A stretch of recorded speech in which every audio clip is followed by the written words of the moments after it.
இன்னைக்கு நடந்த India versus Australia T20 மேட்ச்ல இந்திய அணி தோத்து போயிடும் அப்படின்னு தான் நினைச்சேன். 11 ஓவருக்கு 92 ரன், 2 விக்கெட்டோ 3 விக்கெட்டோ தான் பாத்தீங்கன்னா ஆஸ்திரேலியா இழந்திருந்துச்சு.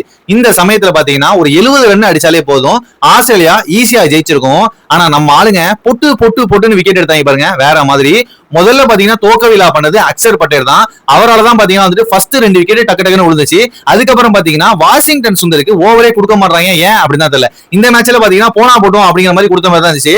ஆனா ஒரே ஓவர்ல பாத்தீங்கன்னா 2 விக்கெட், அடுத்த ஓவர் போடும்போது பாத்தீங்கன்னா 1 விக்கெட், மொத்தம் 3 விக்கெட் கழட்டி விட்டுருப்பாங்க. இந்திய அணி அடுத்த மேட்ச் தோக்காது. ஒருவேளை தோத்தா கூட T20 சீரிஸ் பாத்தீங்கன்னா டிரால தான் முடியும்.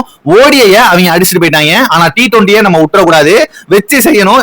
ஆஸ்திரேலியாவை போய் ஜெயிச்சோம் அப்படிங்கிற பெருமை வந்து ரொம்ப நாள் வந்து பாத்தீங்கன்னா பேசிட்டே இருப்பாங்க. சோ அந்த பெருமை நமக்கு கிடைக்கணும். போன மேட்ச்ல டீம் டேவிட்டை யாரு கலட்டினா, அதே ஆள இந்த மேட்ச் பாத்தீங்கன்னா ஒரு ஆள் தான் கலட்டி இருக்குது, அதுதான் சிவம் டூபே. சிவம் டூபே பத்தி ஒரு நெகட்டிவான பாயிண்ட் சொல்லணும் அப்படின்னா, ஸ்பின்னர் எல்லாம் சூப்பரா அடிக்கிறாரு. ஸ்பின்னர் வந்து பாத்தீங்கன்னா இவங்களுக்கு பவுலிங் போடவே பயப்படுறாங்க, உண்மைதான். ஆனா ஃபாஸ்ட் பவுலர் எல்லாம் வந்தா இவருடைய கால் பாத்தீங்கன்னா கீழே வந்து அப்படியே மேக்னெட்ல ஒட்டின மாதிரி அப்படியே நவுறவே மாட்டுது. அதனாலே பாத்தீங்கன்னா இவரோட விக்கெட் வந்து ஈஸியா போயிடுது. T20 மேட்ச்ல இந்திய அணி ஜெயிச்சிருக்கு. அவங்களுக்கு வாழ்த்துக்கள் சொல்லணும் அப்படின்னு நினைச்சீங்கன்னா ரெட் ஹார்ட்டை கமெண்ட் பண்ணுங்க.